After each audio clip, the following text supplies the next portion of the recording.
जय हिंद दोस्तों। आज के इस इम्पॉर्टेंट लेक्चर में हम सभी डिस्कस करने वाले हैं 5 अगस्त 2025 के करंट अफेयर्स को। तो आप इस पूरे लेक्चर को बहुत ही ध्यान से लास्ट तक जोड़ देखिएगा।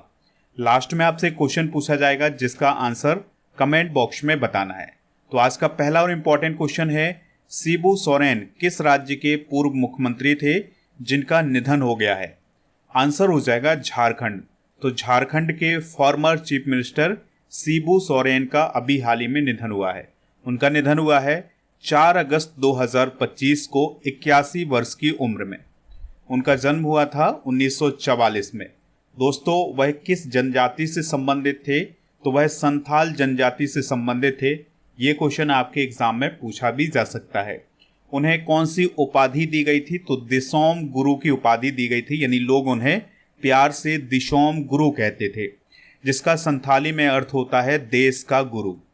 वह एक राजनीतिक पार्टी के संस्थापक और संरक्षक रहे हैं जिसका नाम है झारखंड मुक्ति मोर्चा, जिसकी सरकार वर्तमान में झारखंड में भी है। वो 3 बार झारखंड के मुख्यमंत्री रहे हैं। तीनों बार मुख्यमंत्री बने, लेकिन एक भी बार अपना कार्यकाल पूरा नहीं कर सके हैं। अब हम डिस्कस करते हैं हाल ही में हुए निधन।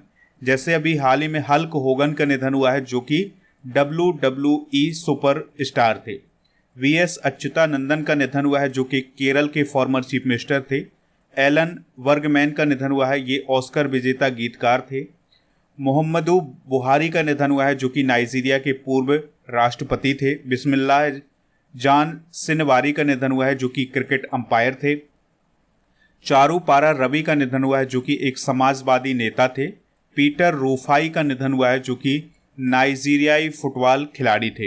इसके अलावा सैफाली जरीबाला का निधन हुआ है, यह एक्ट्रेस थी। और उस्ताद गुलाम नबी साय का भी अभी हाल ही में निधन हुआ है, जो कि एक कश्मीरी गायक थे। तो ये हाल ही में जो निधन हुए हैं, इनको नोट कर लें, यहाँ से क्वेश्चन भी बन सकता है। नेक्स्ट क्वेश्चन है, भारत का पहला make in India green hydrogen plant कहाँ स्थापित किया गया है? आंसर हो जाएगा इसका कांडला में। अब ये कांडला कहाँ पर है? गुजरात में। तो गुजरात के कांडला में भारत का पहला make in India green hydrogen plant स्थापित किया गया है। तो गुजरात के कांडला में जो दीनदयाल बंदरगाह है, वहीं पर भारत का पहला make in India green hydrogen plant स्थापित किया गया है। इसकी लॉन्चिंग अभी हाल ही में किसने की है? तो केंद्रीय मंत्री हैं सर्बानंद सोनोवाल जी, उनके द्वारा इसकी लॉन्चिंग की गई है। इस प्लांट को किसने डेवलप किया है? तो लार्सन एंड टुब्रो कंपनी ने इसको डेवलप किया है। शुरुआती चरण में इसकी जो क्षमता है वो कितनी है? 1 मेगावाट की। और इसकी जो उत्पादन क्षमता है, यानी कि यहाँ पर एक साल में कितनी ग्रीन हाइड्रोजन का प्रोडक्शन होगा? तो एक साल में 140 मीट्रिक टन ग्रीन हाइड्रोजन का प्रोडक्शन होने वाला है। अब हम ये समझते हैं कि ये जो ग्रीन हाइड्रोजन प्लांट है, ये क्या होता है? तो ग्रीन हाइड्रोजन प्लांट वह संयंत्र है जहाँ पानी को इलेक्ट्रोलिसिस प्रक्रिया से हाइड्रोजन और ऑक्सीजन में विभाजित किया जाता है। देखिए, अब इसको आप आसान भाषा में समझ लें। देखिए, पानी का जो फॉर्मूला होता है वो होता है H2O, यानी इसमें हाइड्रोजन भी है और इसमें ऑक्सीजन भी है। तो होता क्या है कि इलेक्ट्रोलिसिस प्रक्रिया के द्वारा इस हाइड्रोजन को और ऑक्सीजन को अलग किया जाता है, और फिर जो हाइड्रोजन गैस बनती है उसका इस्तेमाल फ्यूल के रूप में किया जाता है, ईंधन के रूप में किया जाता है। इस प्रक्रिया में उपयोग की जाने वाली जो बिजली होती है वो पूरी तरह से अक्षय ऊर्जा स्रोतों से, यानी सौर ऊर्जा से, पवन ऊर्जा से मिलती है। इसमें कोई कार्बन उत्सर्जन नहीं होता है, इसलिए इसे ग्रीन कहा जाता है। ठीक है, यानी इस पूरी प्रक्रिया में कार्बन उत्सर्जन बिल्कुल भी नहीं होता है, इसलिए इसे ग्रीन शब्द दिया गया है। ठीक है, या ग्रीन हाइड्रोजन प्लांट बोला जाता है। तो अब आप आसान भाषा में इसको समझ गए होंगे। चलिए अब अगले क्वेश्चन की तरफ बढ़ते हैं। क्वेश्चन क्या है? हाल ही में नौसेना उप प्रमुख कौन बने हैं? तो नौसेना उप प्रमुख बने हैं संजय बात्सायन। कौन बने हैं दोस्तों? संजय बात्सायन। तो भारतीय नौसेना के 47वें उप प्रमुख बने हैं संजय बात्सायन। इस बात को आप याद रखिएगा। उन्हें 2021 में अति विशिष्ट सेवा मेडल से भी सम्मानित किया जा चुका है। इससे पहले उन्होंने INS विक्रमादित्य और INS मैसूर जैसे युद्ध पोतों की भी कमान संभाली है। 1988 में वो नौसेना में कमीशन हुए थे और अब जाकर के दोस्तों वो भारतीय नौसेना के उप प्रमुख बनाए गए हैं। वह मिसाइल और गनरी सिस्टम के विशेषज्ञ माने जाते हैं। भारतीय नौसेना या इंडियन नेवी की बात करें तो इसकी स्थापना 1612 में ईस्ट इंडिया कंपनी के द्वारा की गई थी, लेकिन 26 जनवरी 1950 को भारतीय नौसेना का पुनर्गठन किया गया था। मुख्यालय इसका नई दिल्ली में है। वर्तमान में इसके नौसेना जो अध्यक्ष हैं वो हैं एडमिरल दिनेश कुमार त्रिपाठी। हर साल 4 दिसंबर को नौसेना दिवस मनाया जाता है। इस पॉइंट को भी आप नोट कर सकते हैं। नौसेना की 3 प्रमुख कमान है या 3 प्रमुख मुख्यालय हैं। जैसे पश्चिमी नौसेना कमान का जो मुख्यालय है वो कहाँ पर है? मुंबई में। पूर्वी नौसेना कमान का जो मुख्यालय है वो है विशाखापत्तनम में। दक्षिणी नौसेना कमान का जो मुख्यालय है वो है कोच्चि में। अगले क्वेश्चन की तरफ बढ़ते हैं। काफी इंपॉर्टेंट है। किस राज्य को देश में सबसे अधिक अंगदान का पुरस्कार मिला है? आंसर हो जाएगा तेलंगाना। यानी तेलंगाना राज्य में सबसे अधिक ऑर्गन डोनेशन हुआ है, तो इसके लिए अवार्ड तेलंगाना को प्राप्त हुआ है। और ये अवार्ड प्रदान किया है किसने? केंद्र सरकार ने। तो तेलंगाना सरकार को राष्ट्रीय अंगदान दिवस के अवसर पर देश में सबसे अधिक अंगदान करने वाले राज्य के रूप में घोषित किया गया है। यानी तेलंगाना राज्य में सबसे ज़्यादा ऑर्गन डोनेशन हुआ है। यहाँ पर आपको ये बात भी याद रखनी है कि जो राष्ट्रीय अंगदान दिवस है भारत में वो 3 अगस्त को मनाया जाता है। ठीक है, तो ये पुरस्कार तेलंगाना को किसने प्रदान किया है? केंद्र सरकार ने प्रदान किया है। तो जो तेलंगाना के 105 परिवार हैं उन परिवारों को अंगदान के लिए सम्मानित किया गया है। देखिए 2024 के आधार पर ये पुरस्कार प्रदान किया गया है या अंगदान करने वाला राज्य घोषित किया गया है। तो तेलंगाना में जो 2024 का आंकड़ा है उसमें प्रति 10 लाख जनसंख्या पर 4.88 अंगदान की जो दर है वो दर्ज की गई है। तो ये कुछ फैक्ट हैं, इनको आप नोट कर लें। चलिए अब हम कुछ प्रमुख पुरस्कार डिस्कस करते हैं जो हाल फिलहाल में दिए गए हैं। जैसे डॉक्टर वी नारायणन जो कि इसरो के अध्यक्ष हैं वर्तमान में, तो उन्हें जीपी बिरला मेमोरियल पुरस्कार दिया गया है। गीतांजलि श्री जो कि भारत की एक महान लेखिका हैं, तो उन्हें पेन ट्रांसलेट पुरस्कार अभी हाल ही में प्रदान किया गया है। सुहानी शाह जो कि भारत की मैजिशियन है, तो उन्हें बेस्ट मैजिक क्रिएटर का अवार्ड प्रदान किया गया है। मेरी पंचायत ऐप को WSIS चैंपियन अवार्ड 2025 मिला है। इंदौर भारत का सबसे स्वच्छ शहर बना है धर्मेंद्र प्रधान जी को, जो कि वर्तमान में भारत के शिक्षा मंत्री हैं। उन्हें कलिंग रत्न पुरस्कार 2024 दिया गया है। वर्षा देश पांडे जो कि महाराष्ट्र राज्य से संबंधित हैं, उन्हें संयुक्त राष्ट्र जनसंख्या पुरस्कार 2025 मिला है। शरण कुमार लिम्बाले को चिंथा राविंद्रन पुरस्कार 2025 मिला है। दीपिका पादुकोण को Hollywood walk of fame star अभी हाल ही में दिया गया है। तो ये कुछ प्रमुख पुरस्कार हैं, इनको आप नोट कर सकते हैं, एग्जाम के लिए काफ़ी इंपॉर्टेंट हैं। अगला क्वेश्चन है क्रेसनी निकोब ज्वालामुखी किस देश में स्थित है जिसमें 600 वर्षों बाद विस्फोट हुआ है? आंसर हो जाएगा रूस। तो रूस के कामचटका प्रायद्वीप में स्थित है क्रेसेनी निकोब ज्वालामुखी, तो उसमें अभी हाल ही में 600 वर्षों बाद विस्फोट हुआ है। देखिए दोस्तों, ये जो ज्वालामुखी है इसकी जो ऊंचाई है वो लगभग 1856 मीटर है। इसमें जो पिछला विस्फोट हुआ था यह 1463 में हुआ था और अब 2025 में ये विस्फोट हुआ है। यानी लगभग 600 सालों के बाद इस ज्वालामुखी में विस्फोट हुआ है। अभी आपको पता ही है कि ये जो कामचटका प्रायद्वीप है यहाँ पर 8.8 तीव्रता का भूकंप आया था। इसके बाद कई ज्वालामुखियों में विस्फोट भी हुआ है। जैसे अभी रूस की ही क्लूचेओस्काय जो ज्वालामुखी थी उसमें भी विस्फोट हुआ है। नेक्स्ट क्वेश्चन है a treatise for the remarkable Rohit पुस्तक को किसने लिखा है? आंसर हो जाएगा इसका आर कौशिक ने। किसने लिखा है दोस्तों? आर कौशिक ने। तो प्रसिद्ध खेल पत्रकार और लेखक हैं आर कौशिक, तो उनके द्वारा a treatise for the remarkable Rohit पुस्तक को लिखा है। और यह जो पुस्तक है ये रोहित शर्मा पर आधारित है। इस पॉइंट को भी आप याद रखिएगा। यानी इसमें जो क्रिकेटर रोहित शर्मा है उनके जीवन, नेतृत्व और उनका खेल कैसा रहा है इस पूरी जर्नी को बताया गया है इस पुस्तक में। और इसका प्रकाशन जुलाई 2025 में हुआ है और ये अंग्रेजी भाषा की पुस्तक है। चलिए कुछ प्रसिद्ध क्रिकेटरों की आत्मकथाएं भी डिस्कस करते हैं। तो अभी हमने डिस्कस किया था कुछ दिनों पहले कि शिखर धवन की जो जीवनी है, आत्मकथा है, वो लॉन्च की गई है, जिसका नाम है the one cricket my life and more. Sachin Tendulkar की जो आत्मकथा है उसका नाम है playing it my way. VVS Laxman की जो आत्मकथा है वो है 281 एंड बियॉन्ड।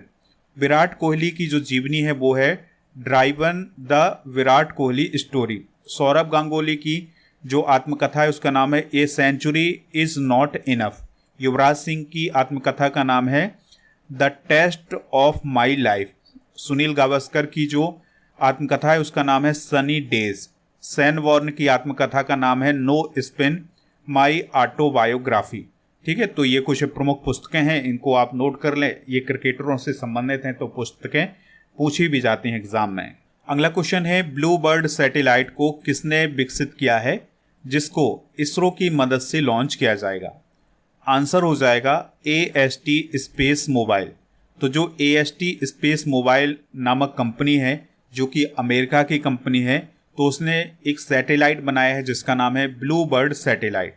ठीक है, तो इसको इसरो की मदद से लॉन्च किया जाएगा। तो आने वाले 3-4 महीने में इसको लॉन्च किया जाएगा इसरो के द्वारा। अभी आपको पता ही है कि इसरो और नासा ने मिलकर के निसार सैटेलाइट लॉन्च किया है।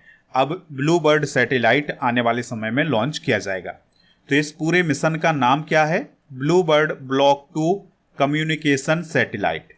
इसको विकसित किया गया है AST स्पेस मोबाइल ने, जो कि अमेरिका की कंपनी है। इसको लॉन्च कौन करेगा? इसरो लॉन्च करेगा। और किस रॉकेट से इसको लॉन्च किया जाएगा? तो LVM-3 रॉकेट से लॉन्च किया जाएगा, जिससे पहले GSLV MK3 बोला जाता था। और इसको कहाँ से लॉन्च किया जाएगा? तो सतीश धवन स्पेस सेंटर श्रीहरिकोटा से लॉन्च किया जाएगा और आने वाले 3-4 महीनों में इसको लॉन्च किया जाएगा। इस सैटेलाइट का वजन कितना है? तो लगभग 6500 किलोग्राम इसका वजन है। ये सैटेलाइट किस उद्देश्य से लॉन्च किया जा रहा है? तो ग्लोबल मोबाइल कनेक्टिविटी को बढ़ावा देने के लिए और सामान्य स्मार्टफोन से सीधे सैटेलाइट से संपर्क संभव बनाने के लिए ये सैटेलाइट लॉन्च किया जा रहा है। दोस्तों, हाल ही में लॉन्च किए गए कुछ प्रमुख सैटेलाइट और वो किस देश का सैटेलाइट है ये डिस्कस करते हैं। तो नाहिद जो सैटेलाइट है ये ईरान का सैटेलाइट है, रूस की सहायता से लॉन्च किया गया है। निसार सैटेलाइट भारत और अमेरिका का है, ये दोनों का संयुक्त मिशन है। ड्रॉर फर्स्ट सैटेलाइट इजराइल का है और असम सैट सैटेलाइट भारत का है, ये असम राज्य सरकार के द्वारा समर्थित है। और मिचिबिकी 6 सैटेलाइट जापान का है और PRSC-EO-1 सैटेलाइट पाकिस्तान का है, इसे चाइना की सहायता से लॉन्च किया गया था। GSAT-20 सैटेलाइट भारत का सैटेलाइट है, जिसे 2024 में स्पेस एक्स के द्वारा लॉन्च किया गया था। और तिरसा सैटेलाइट भारत और फ्रांस का संयुक्त मिशन है। पाकसैट MM फर्स्ट पाकिस्तान का है, ये चाइना की सहायता से लॉन्च किया गया था। और पार्स फर्स्ट सैटेलाइट ईरान का सैटेलाइट है, ये रूस की सहायता से लॉन्च किया गया है। अगला क्वेश्चन है पहला बिम्स्टेक पारंपरिक संगीत महोत्सव कहाँ आयोजित किया गया है? आंसर हो जाएगा नई दिल्ली में। तो बिम्स्टेक के जो 7 सदस्य देश हैं उनका एक संगीत महोत्सव आयोजित किया गया है नई दिल्ली में। कब आयोजित किया गया है? 4 अगस्त 2025 को, और ये नई दिल्ली के भारत मंडपम में आयोजित किया गया है। और इसका आयोजक कौन रहा है? भारतीय सांस्कृतिक संबंध परिषद यानी ICCR इसका आयोजक रहा है। उद्घाटन किसने किया है इसका? विदेश मंत्री डॉक्टर S जयशंकर जी ने। इसकी थीम क्या थी? सप्त सुर 7 राष्ट्र एक राग। इसका उद्देश्य था बिम्स्टेक देशों के बीच सांस्कृतिक संबंधों को मजबूत करना। अच्छा, बिम्स्टेक का फुल फॉर्म क्या होता है? कई बार एग्जाम में पूछा जाता है। तो bay of Bengal initiative for multi sectoral technical and economic cooperation.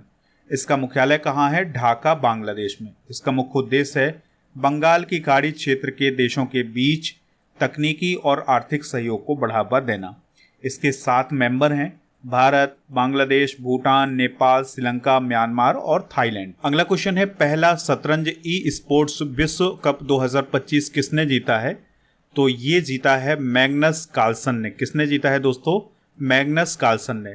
तो जो पहला शतरंज ई स्पोर्ट्स विश्व कप 2025 था ये सऊदी अरब के रियाद शहर में किया गया था और ये ऑनलाइन और on ground mix E sport tournament था।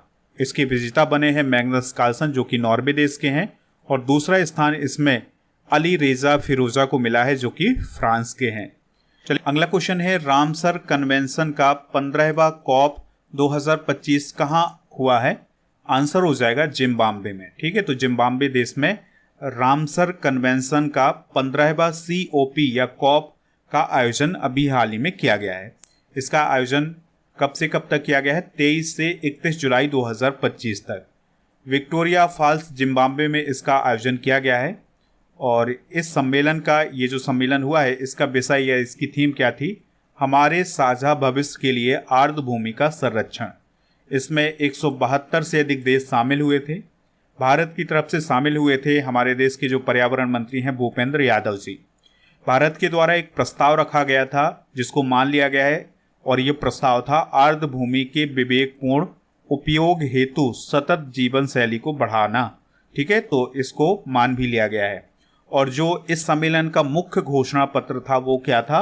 विक्टोरिया फॉल्स घोषणा पत्र। ठीक है, इस घोषणा पत्र को विक्टोरिया फॉल्स घोषणा पत्र के नाम से जाना जाएगा।